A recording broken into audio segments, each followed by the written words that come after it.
अगर आप भी लेना चाहते हैं देश दुनिया की तमाम जानकारी तो आज ही सब्सक्राइब करें हमारे चैनल को। साथ ही नीचे दिए बेल आइकन को जरूर दबाएं ताकि हर अपडेट आप तक पहुंच सके। नमस्कार, मैं साक्षी न्यूज नेटवर्क पर आप सभी का स्वागत है। राष्ट्रीय राजधानी दिल्ली में कोरोना वायरस संक्रमण के मामले लगातार बढ़ रहे हैं और दिल्ली की सरकार विपक्ष के निशाने पर है।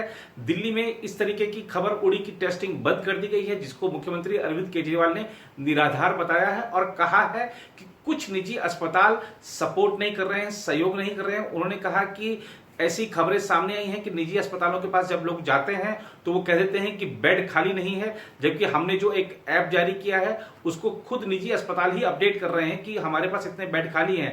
जब डेटा शो हो रहा है कि बेड खाली है तो उसको क्यों मना कर दिया जाता है कि हमारे पास बेड खाली नहीं है। उन्होंने कहा कि कुछ निजी अस्पताल बेड की कालाबाजारी तक कर रहे हैं। दिल्ली के मुख्यमंत्री अरविंद केजरीवाल आज बहुत गुस्से में थे और निजी अस्पताल जो सहयोग नहीं कर रहे हैं उन पर देखिए उनका गुस्सा कैसे निकला है। सबको नमस्कार। अभी कुछ दिन पहले एक व्यक्ति मेरे पास आया और उसने मुझे बताया कि वो एक प्राइवेट हॉस्पिटल में गया। उस प्राइवेट हॉस्पिटल में उसने पूछा कि उसे कोरोना की बीमारी है, कोरोना का बेड चाहिए। पहले उन्होंने मना कर दिया। जब वो बहुत गिड़गिड़ाया तो उन्होंने कहा 2 लाख रुपए लगेंगे। मुझे विश्वास नहीं हुआ। अभी कुछ दिन पहले फिर एक दिन एक टीवी प्रोग्राम पे, लाइव टीवी प्रोग्राम के ऊपर एंकर ने एक हॉस्पिटल को फ़ोन किया। हॉस्पिटल से पूछा जी कोरोना का मरीज है हमारे फैमिली में, हमें बेड चाहिए। हॉस्पिटल ने मना कर दिया। जब वो गिड़गिड़ाया तो हॉस्पिटल ने लाइव प्रोग्राम के अंदर कहा दूसरी तरफ से कि 8 लाख रुपए दे दो, बेड का इंतजाम हो जाएगा। मैं ये नहीं कह रहा कि सारे प्राइवेट हॉस्पिटल खराब हैं। दिल्ली की स्वास्थ्य सेवा के अंदर प्राइवेट हॉस्पिटल्स ने बहुत अहम भूमिका निभाई है। दिल्ली के लोग प्राइवेट हॉस्पिटल्स के इस कंट्रीब्यूशन को सलाम करते हैं। लेकिन कुछ चंद प्राइवेट हॉस्पिटल्स हैं जो इस महामारी के दौरान भी इस तरह की गलत हरकतें कर रहे हैं। पहले कहते हैं बेड्स नहीं है और जब और इंसिस्ट करो तो कहते हैं 2 लाख रुपए दे दो, 5 लाख रुपए दे दो, 8 लाख रुपए दे दो। इसको बेड्स की ब्लैक मार्केटिंग नहीं कहेंगे तो और क्या कहेंगे। तो ट्यूसडे को, मंगलवार को, पिछले हफ्ते मंगलवार को हम लोगों ने एक ऐप लॉन्च किया। हमने कहा ये ब्लैक मार्केटिंग क्यों होती है, क्योंकि जनता को पता ही नहीं कि इस अस्पताल में कितने बेड खाली हैं, कितने बेड भर गए।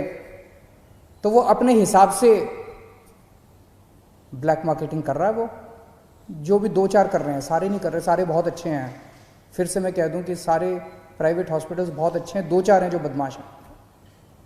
अगर हमने ये सोचा अगर हम इसको सारी जानकारी को ट्रांसपेरेंट कर दें, अगर हम जनता को बता दें कि भाई इस अस्पताल में इतने टोटल बेड हैं, इतने खाली हैं, इतने वेंटिलेटर हैं, इतने खाली हैं, तो जनता को सब पता चल जाएगा। फिर तो कोई गड़बड़ नहीं कर सकेगा।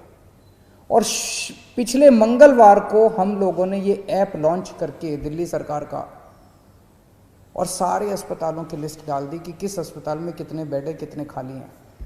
और फिर तो जो बवाल हुआ, मतलब ऐसे टूट के पड़े कई लोग इसके ऊपर, जैसे हमने कोई गुनाह कर दिया, जैसे हमने ये इंफॉर्मेशन डाल के गड़बड़ कर दी। अब लोगों को पता है कि इस अस्पताल का ये लिखा हुआ है, इसके अंदर 20 बेड हैं, खाली हैं 20 बेड, लेकिन ये बेड नहीं दे रहा। जब उसके पास जाओ तो कहता बेड नहीं है, झूठ बोल रहा है। 2 चीजें, इस बेड को अपडेट हम तो कर नहीं रहे, इन्हीं सबको हम लोगों ने पासवर्ड दिया हुआ है। तो उस ऐप के ऊपर अस्पताल खुद अपडेट कर रहा है कि मेरे इतने बेड खाली हैं और फिर कहता है बेड नहीं है। तो दोस्तों, इसको तोड़ने में ये जो कुछ लोगों ने, चंद लोगों ने माफिया बनाया हुआ था, इसको तोड़ने में थोड़ा समय लग रहा है। ये पूरे के पूरे एकदम से रिएक्ट कर रहे हैं। कुछ इनमें कुछ चंद अस्पताल दिल्ली के इतने पावरफुल हो गए हैं, सभी पार्टियों के अंदर उनका पहुंच है, ऊपर तक पहुंच है। अंदर प्राइवेट में धमकी दी है उन्होंने कि हम नहीं कोरोना के मरीज लेंगे, जो करना है कर लो। मैं उनको कहना चाहता हूं, कोरोना के मरीज तो लेने पड़ेंगे तुमको। आप लोगों को दिल्ली में अस्पताल बनवाया था पैसे कमाने के लिए नहीं बनवाया था। आपका अस्पताल बनवाया था दिल्ली के लोगों की सेवा करने के लिए। ऐसी महामारी के दौर में मोस्टली अस्पताल सेवा कर रहे हैं, मोस्टली अस्पतालों का पॉजिटिव एटीट्यूड है। लेकिन जो 2-4 अस्पताल इस गुमान में हैं कि वो अपनी दूसरी पार्टी के अकाउंट जो बैठे हैं उनके जरिए वो अगर कुछ करवा लेंगे, वो अपनी ब्लैक मार्केटिंग करेंगे, तो उनको मैं आज चेतावनी देना चाहता हूं कि ये बख्शा नहीं जाएगा उनको। कल से मेरी टीम लगी हुई है, हमने 2-4 अफसरों को बिठाया है। जितने ये प्राइवेट अस्पताल हैं, जिसकी लिस्ट है, जिसको कहा गया है कि अपने अस्पताल में कोरोना की इलाज करो, एक एक के मालिक को कल से बुला रहे हैं। एक का मालिक आ रहा है, उनसे पूछ रहे हैं, उनसे साफ साफ कहा जा रहा है कि देखो कोरोना के मरीजों का इलाज तो करना पड़ेगा। इसके अलावा अगर तुम्हारी कोई समस्या है तो बताओ। इसके ऊपर कोई नेगोशिएशन नहीं होगी कि इलाज नहीं करेंगे, इलाज तो करना पड़ेगा। 20% बेड रखने पड़ेंगे। कुछ लोग कहते हैं जी 20% बेड कैसे रखे हैं, हमारी व्यवस्था नहीं है। तो ठीक है, 20% मत करो, पूरे 100% बेड आपके कोरोना के लिए कर देते हैं। कुछ लोगों की जेन्युइन समस्या थी। कल से हमारी टीम, कल 33 हॉस्पिटल्स के साथ बैठक हुई। आज बाकी सारे हॉस्पिटल्स कवर कर लेंगे, क्योंकि हम नहीं चाहते जिन लोगों की जेन्युइन समस्या है। जैसे एक हॉस्पिटल आया, उसने कहा कि हमारा जी कैंसर हॉस्पिटल है, कैंसर के मरीज आते हैं, वहाँ अगर कोरोना के भी साथ में होंगे तो दिक्कत होगी। ठीक है, तो उन्होंने कहा जी हमारा एक और हॉस्पिटल है जो जनरल है, हम उसमें 40% कर देते हैं, 20% की बजाय इधर का कोटा उधर कर देते हैं। बहुत अच्छी बात है, हमने उनकी बात मान ली। इसी तरह से किसी की कुछ और छोटी मोटी समस्या थी, किसी की और समस्या थी, सबकी समस्याओं का समाधान कर रहे हैं। बस एक ही चीज नॉन नेगोशिएबल है, हमारे दिल्ली के लोगों का इलाज करना पड़ेगा, कोरोना के मरीजों का इलाज करना पड़ेगा। इस पे कोई नेगोशिएशन नहीं होगी। दूसरी चीज ये कर रहे हैं, मुझे कुछ दिन का समय दीजिए, इसके ऊपर मैं मानता हूं कि पहली बार इस तरह से कोई ऐप देश के अंदर नहीं दुनिया के अंदर पहली बार बना है, जो हर अस्पताल के बेड और वेंटिलेटर का डेटा इस तरह से ट्रांसपेरेंट कर रहा है, जनता को बता रहा है, और जनता जाके डिमांड कर रही है। मुझे बड़ी खुशी है कि सारे टीवी चैनल वाले, सारे अखबार वाले फोन कर करके एक अस्पताल की रोज रिपोर्ट ले रहे हैं, कह रहे हैं इस अस्पताल को फोन किया उसने मना कर दिया, इस अस्पताल को फोन किया उसने मना कर दिया। लेकिन इसका कुछ थोड़ा बहुत फायदा भी हुआ है।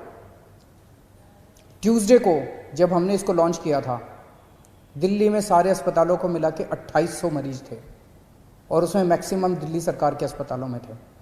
आज दिल्ली के 3900 मरीज हैं, 3900 मरीज हैं, 1100 मरीज ऐड हुए हैं मोस्टली प्राइवेट हॉस्पिटल्स के अंदर।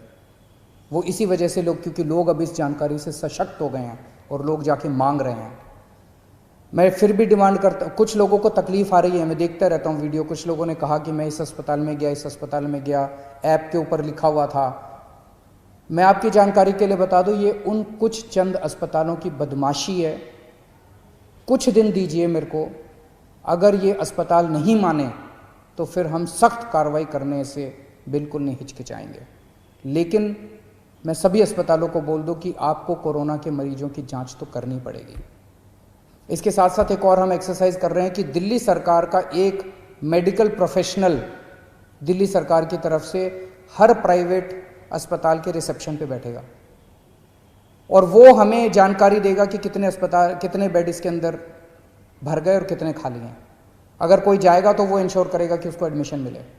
तो अब वो फॉल्स रिफ्यूजल जो है, जो अस्पताल बेड होते हुए भी मना करते हैं, जो चंद अस्पताल अगर बेड्स की ब्लैक मार्केटिंग करते हैं, ये धंधा बंद करेंगे अब दिल्ली के अंदर। एक दिक्कत जो कुछ लोगों ने मुझे बताई कि अगर कोई पेशेंट सीरियस है, सांस की तकलीफ हो रही है, ऑक्सीजन सैचुरेशन लेवल काफ़ी कम हो गया है, लेकिन अभी कोरोना का टेस्ट नहीं हुआ उसका, वो अस्पताल में जाता है, तो उसको कहते हैं सस्पेक्ट मरीज है, अभी उसका कंफर्म नहीं हुआ कि सस्पेक्ट कहते हैं उसको, सस्पेक्ट मरीज है। ऐसे अस्पताल को कोई लेने को मना कर दे, ऐसे मरीज को सारे अस्पताल लेने को मना कर देते हैं, कहते हैं पहले जाके टेस्ट करा के आ। कहाँ से टेस्ट करा के आएगा? अरे तुम ही तो टेस्ट करोगे, वो कहाँ से जाके टेस्ट करा के आएगा? तो आज हम ऑर्डर निकाल रहे हैं कि किसी भी सस्पेक्ट मरीज को कोई भी अस्पताल मना नहीं करेगा। अगर कोई मरीज आता है वो सस्पेक्ट है तो उसको मान लो कि वो कोरोना का मरीज है और उसके शुरू कर दो, क्योंकि कोरोना की अलग से दवाई तो है नहीं। अगर वो कोरोना का मरीज है तो पीपी किट पहनना है तो पीपी किट पहन के उसका इलाज शुरू कर दो, उसको ऑक्सीजन तो दे दो, उसको बचा तो लो, उसकी जान तो बचा लो। तो आज हम ऑर्डर पास कर रहे हैं, ऑर्डर कि किसी भी सस्पेक्ट मरीज को मना नहीं किया जाएगा और अस्पताल उसका टेस्ट कराएगा और टेस्टिंग के बाद अगर कोरोना आ जाता है तो अकॉर्डिंगली काम करेंगे, कोरोना नहीं आता है तो उसको नॉन कोरोना वार्ड में शिफ्ट कर दिया जाएगा। कुछ लोगों ने मुझे कहा कि उन लोगों को कल से मीडिया के अंदर कुछ चल रहा था कि हमने कुछ चंद दिल्ली में टेस्टिंग बंद हो गई है, टेस्टिंग बंद हो गई है, टेस्टिंग बंद हो गई है। आज 5300 सैंपल्स आए हैं टेस्टिंग, 5300 सैंपल्स की टेस्टिंग हुई जो आज का डेटा है। तो टेस्ट बंद नहीं हुए हैं। दिल्ली में 42 लैब्स, 42 लैब्स सरकारी और प्राइवेट दोनों मिला के टेस्ट करती हैं।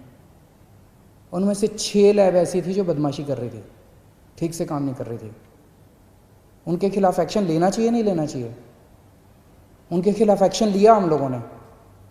36 लैब अभी भी काम कर रही थी, उन 6 के खिलाफ एक्शन लिया है। 36 लैब अभी भी काम कर रही हैं। तो उनको बचाने की क्यों कोशिश की जा रही है जो लैब गलत काम कर रही हैं? तो उन 6 लैब के खिलाफ एक्शन लिया, 36 लैब अभी भी काम कर रही है, पूरे सैंपल उठ रहे हैं। अगर आपको अपना टेस्ट कराना है, कुछ लोग मुझसे पूछते हैं हम कहाँ जाएं अगर टेस्ट कराना है? सभी सरकारी अस्पतालों के, दिल्ली सरकार के और कई सारे प्राइवेट हॉस्पिटल्स ने भी फ्लू क्लिनिक बनाए हुए हैं। आप किसी भी सरकारी हॉस्पिटल के या प्राइवेट हॉस्पिटल के फ्लू क्लिनिक में चले जाइए, वहाँ पे टेस्ट होता है। दिल्ली सरकार के 17 कोविड टेस्टिंग सेंटर्स हैं पूरी दिल्ली में, आप वहाँ चले जाइए, वहाँ टेस्ट होता है। और इन 36 में से जितनी प्राइवेट लैब्स हैं, वो प्राइवेट लैब्स अपने खुद के, आप सीधे प्राइवेट लैब से संपर्क कर सकते हैं, वहाँ भी टेस्ट होता है।